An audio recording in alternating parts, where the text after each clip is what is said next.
This is the external service of Polish Radio in Warsaw.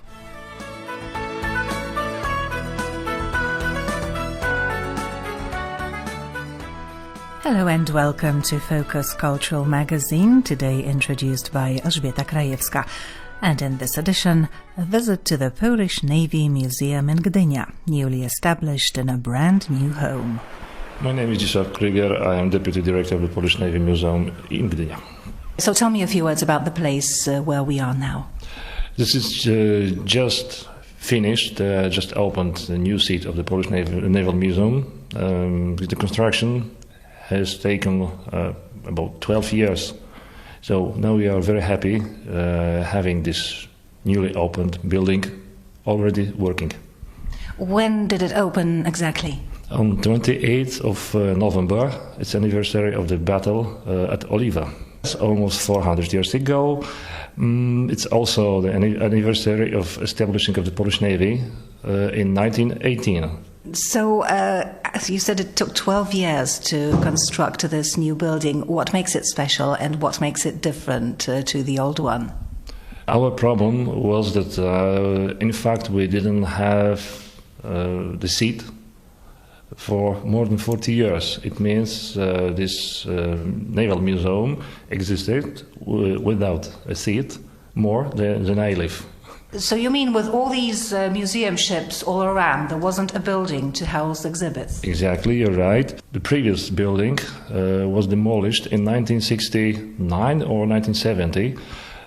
Since that time we didn't have the seat.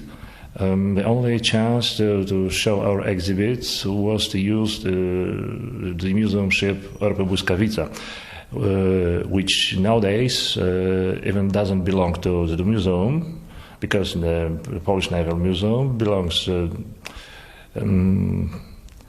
it's subordinated directly to the Minister of Defense, and the museum ship Błyskawica belongs to the Navy. So you're a part of the military? Yes, we can say so, but in fact both of us, I mean the museum ship Błyskawica and the Polish Naval Museum, still belongs to the Polish Ministry of Defense anyway. Defense, not culture, I would have thought. The fact we belong to the Ministry of Defense doesn't mean we are not involved in the cultural process. It means as a cultural institution, we are also involved in different activities which are related to the dealing with the kids, to the exhibition of the painter. It doesn't mean we are only involved with the history and the Navy. That's what I thought, actually, and that's why I would have thought your most interesting exhibits were connected to the history of the Polish Navy. The most important of our exhibition is the last level, the third one, I mean. Going upstairs, we build the environment. We start with the collection of the painter, of the famous Polish painters, for example, Marian Mokwa or Henryk Baranowski. All of them were in some ways connected to the sea, to the Navy. They were involved in the process of cultural presentation of the Navy to the public. And then coming back to our exhibition, indoor exhibition I mean, on the next level we try to get in touch with the history of the sailing vessels.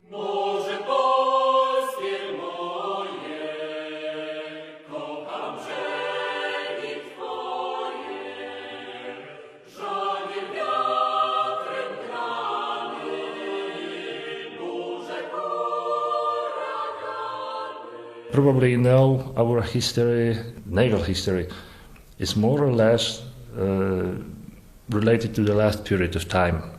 I mean, the Navy in the shape we know, we understand today, was established just about 100 years ago. But it doesn't mean we don't have the roots.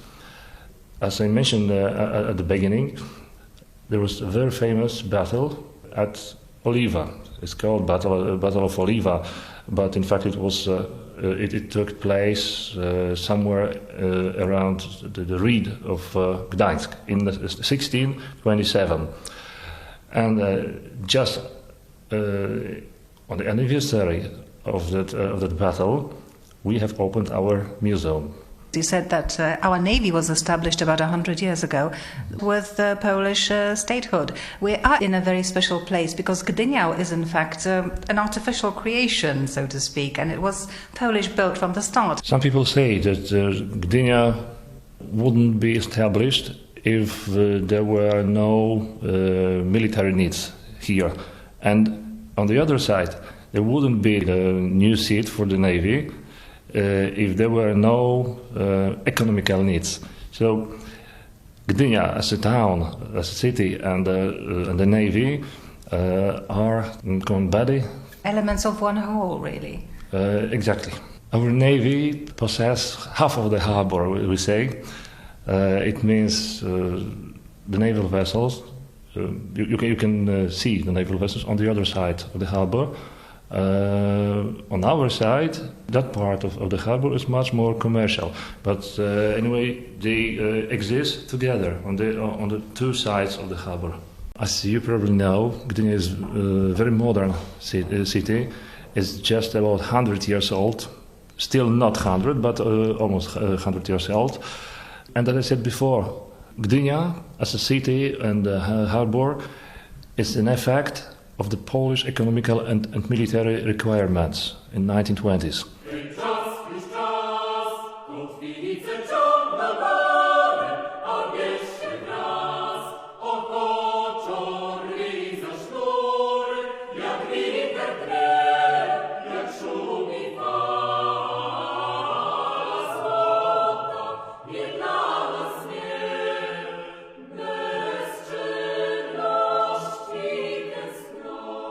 We might as well come back to the museum now. So what are the most interesting exhibits you have here? I personally would say the ships, which you've just mentioned. You're right, of course. For me, as a museum worker, each part of the exhibition is very interesting because we spend so much time preparing it for the visitors. But maybe that part, at the level we are at the moment, is probably the most interesting, attracting attention, because here we give the chance to people to admire, to see our best models, as well as many exhibits related to the history of the ships, and divided between different periods of time. We can see here also excellent examples of the armament. World War II or earlier? Yes. Here in our indoor exhibition we have two guns. On this level we have two examples of very well preserved and restored guns removed from the Polish ships, unlike the guns you can see outside. Because as you see, we have also outdoor exhibition, which is limited to the summertime, maybe warmer time. Today it's covered with the snow, so this part of the exhibition with the models is available to visit, and probably is very interesting because it's something new for the visitors, for the people coming from Poland and living here in Gdynia. But if you had to choose just one item from the exhibition, what would you pick? It's very difficult to say. Maybe we should say it that way. Every person visiting our museum can find something very interesting. It's impossible to say personally what would be the most interesting item for the people. But what I can see when our friends, the people fighting on the ship during the Second War, their families visiting us today, they pay so much attention to every tiny item related to the history of their fathers, colleagues, friends. So it was very amazing, very moving, seeing the people coming here, the tears on the cheeks.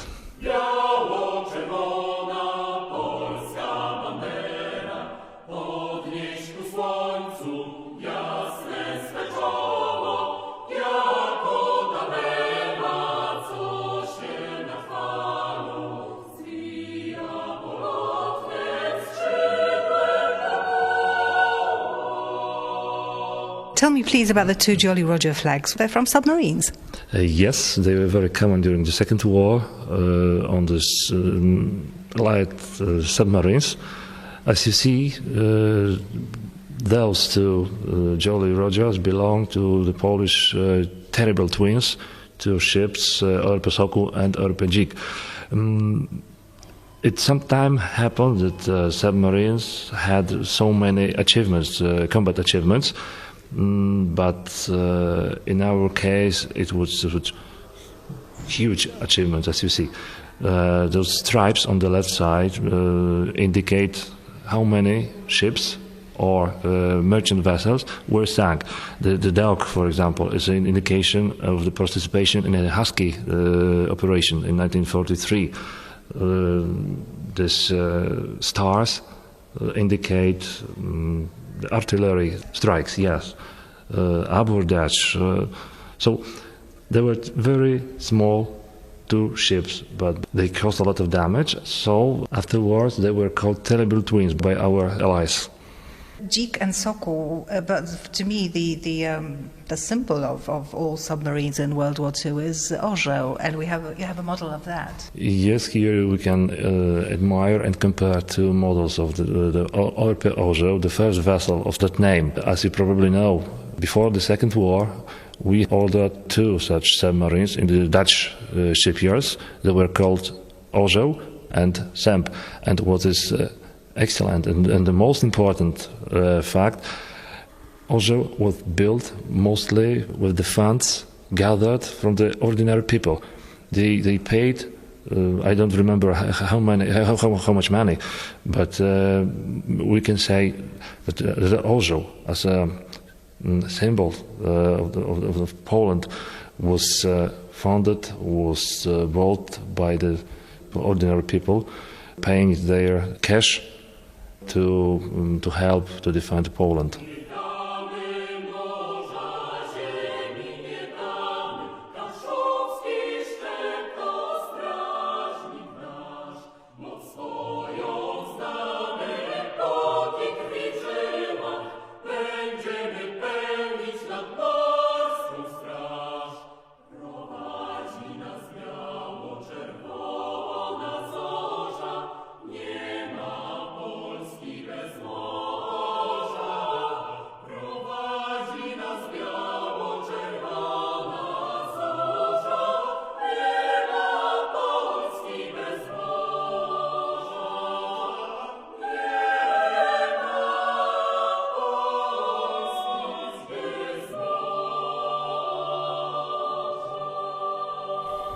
And it's actually a name which has endured. There are still submarines called Orzeł in the Polish Navy. Yes, today we still have ships of that name. It's the third vessel of the name. Unfortunately, the first one, our hero, was sunk in 1940. This legendary ship still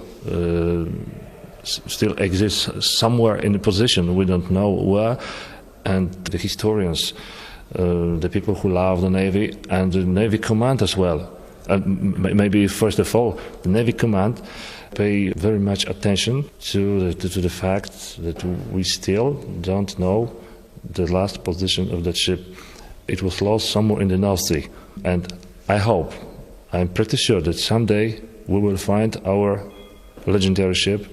We owe it to the sailors who paid the highest price. They lost their lives during the war.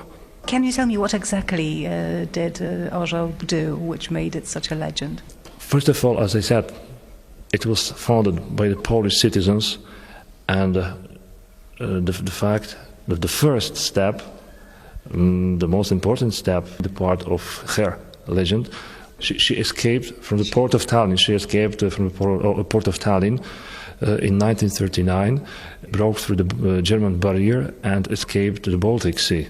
So it was an excellent achievement. The Germans announced that they sunk all 5 Polish submarines. In fact, no one was lost. And 2 of them got through the barrier in 1939 and joined the Polish destroyers in England. So it was the first step of creation of her legend. And the next important step was her participation in the Norwegian operation in 1940. Unfortunately, it is a well-known fact, and that year we lost the ship during this operation.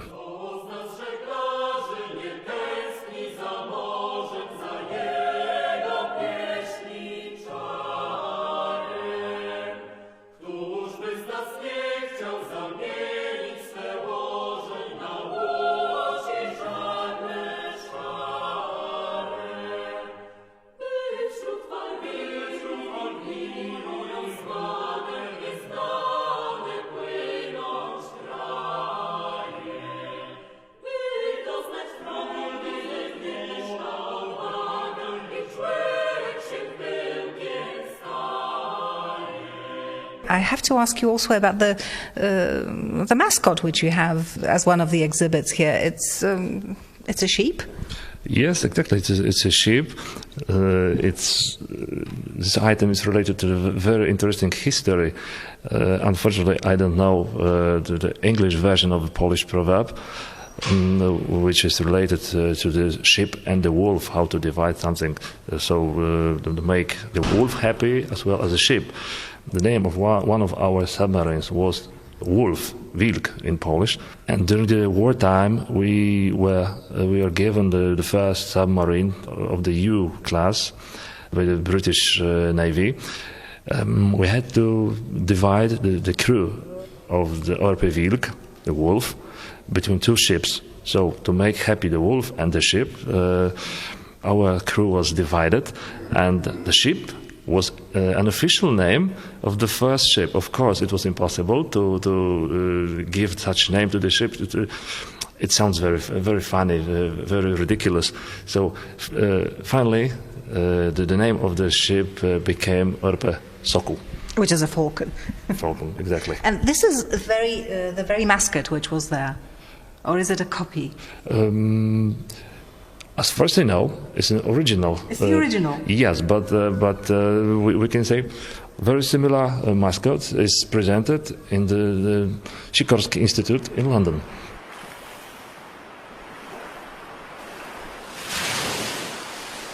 In today's Focus magazine, the Polish Navy Museum in Gdynia, settling into its new home. I was taken around by Deputy Director Zdzisław Kryger, and among all the ships, we wound up with a sheep. Keeping the wolf fed and the sheep whole is a Polish version of having your cake. The music with maritime interest is by Felix Nowowiejski, and your host was Elżbieta Krajewska.